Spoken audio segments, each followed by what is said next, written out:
Okay, today we're going to look at how the images reflect off curved mirrors. So straight mirrors, remember, flat mirrors we had same size, same distance away, the image was the same distance away from the mirror, and the only thing that was flipped was left to right.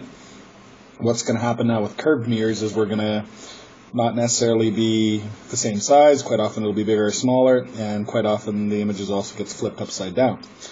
So we have two types of mirrors, a concave mirror. So think of if we had like a sphere and we cut it in half, concave would be the inside of it, and convex then is looking at the outside. So concave would be the inside of your spoon if you look at your reflection. Convex would be on the back side or the curvy side of the spoon.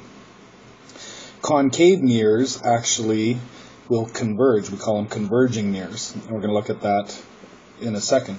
A couple of key definitions.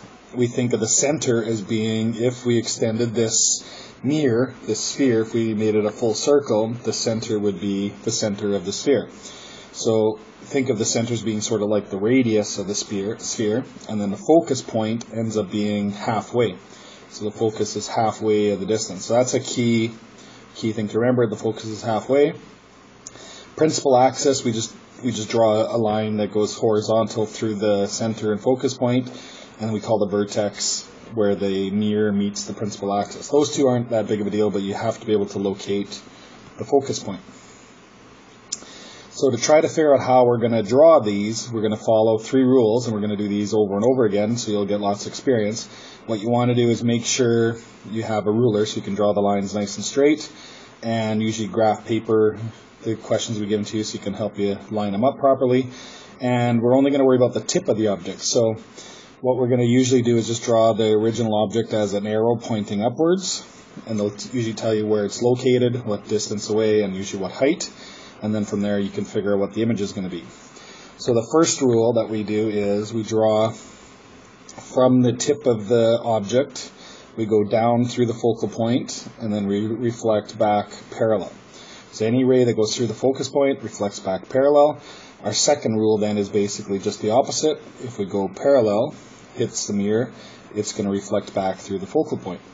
So where these two lines intersect, you can see that'll be where our image is. So you can see in this case our intersection point's below the principal axis. So that means our image then is going to be upside down. And you can see it's a little bit smaller. Okay, a couple of key definitions that we talk about. If it's bigger or smaller, sometimes we'll write it as enlarged or diminished or the same size. If it's pointing upwards, we usually say it's erect. If it's pointing downwards, we say down or inverted. And if it's a real image, what that means is it's in front of the mirror, it reflected back in front of the mirror. If it ends up reflecting on the other side of the mirror, then we'd call it a virtual image. So in that previous example, we would say it's smaller or diminished, inverted or upside down, and it's a real in front of the mirror image. The third rule actually works the same, and we don't need to use all three. Usually 2 of the 3 is good enough, but the third rule says if we go through the center of the image, or center of the mirror, then it'll reflect back. So if we extended this mirror, it would hit the mirror and then it would reflect back again, right back through the center. So you can see that that third line ends up intersecting in the same spot as the other two, so we still get the exact same location.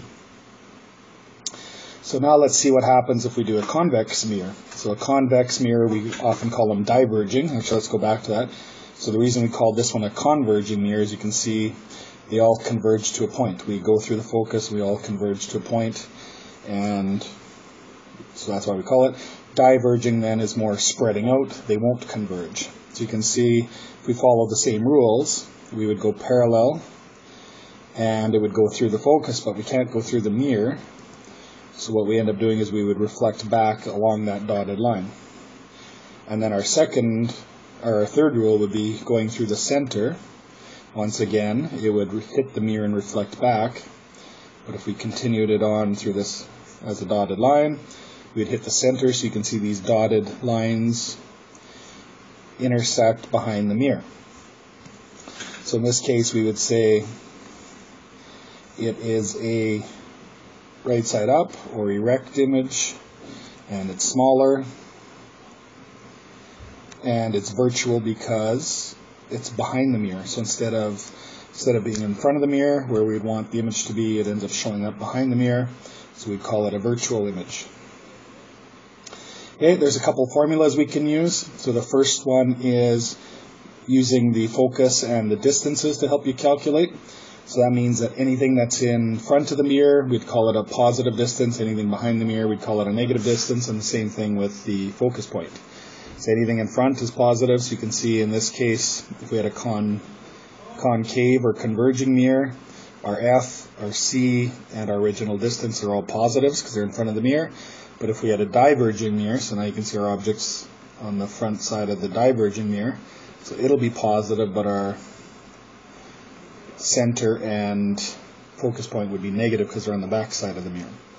So that's the only thing you got to be careful of when you use the formula. Make sure you get your pluses and minuses in the right spot. So let's do this example. It says we have a diverging mirror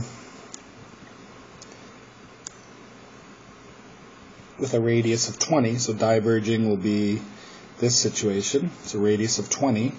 So if the radius is 20, that means our focus would be 10. So in our formula, we'd write it as negative 10 because it's on the back side of the mirror. And it says an object is 30 centimeters in front. So that's positive 30. The question's asking what is the distance image, so di. So in our calculator, we just basically solve this by using fractions. So if we go negative 1/10 minus 1/30, and then that'll be 1 over di. So in this case, 1 over di works out to like negative 0.13 repeating. So just go 1 divided by that, just do the reciprocal, so di in this case is negative 7.5. Okay, which it should be. If you look at the way we just did that last diagram, our image was behind the mirror pointing upwards, so our distance would be negative because it's behind the mirror. The other formula we use is to determine how much bigger or smaller it is. So we can calculate the magnification, which would just be a number like 2 being twice as tall, a half meaning it's reduced twice as short or whatever. Or quite often what we do is we just use the heights and the distances as a ratio to solve them. So if we're above, so that means we're pointing upwards, we call it a positive height. If it's downwards, we call it a negative height, which makes sense. So let's do this. Example 3, it says for the same situation from example 2, determine how tall the image would be if the original was 5. So we're just going to use the second part of the formula. We don't care about the magnification. So it says how tall is the image. So we're looking for high. Our ho, it says, was 5 pointing upwards. Our negative di we just calculated was 7.5. And our original object distance was 30.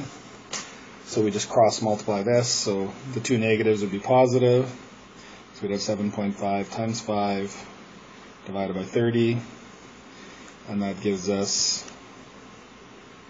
a height of 1.25, and it's positive, so that means it's pointing upwards. So our original height was 5 centimeters, our image height is 1.25. So if we wanted to, we could actually calculate that magnification. So we just go 1.25 divided by 5, and we'd see that our image is a quarter of the height. So a couple different ways to use these formulas, but they're pretty straightforward. And that's all.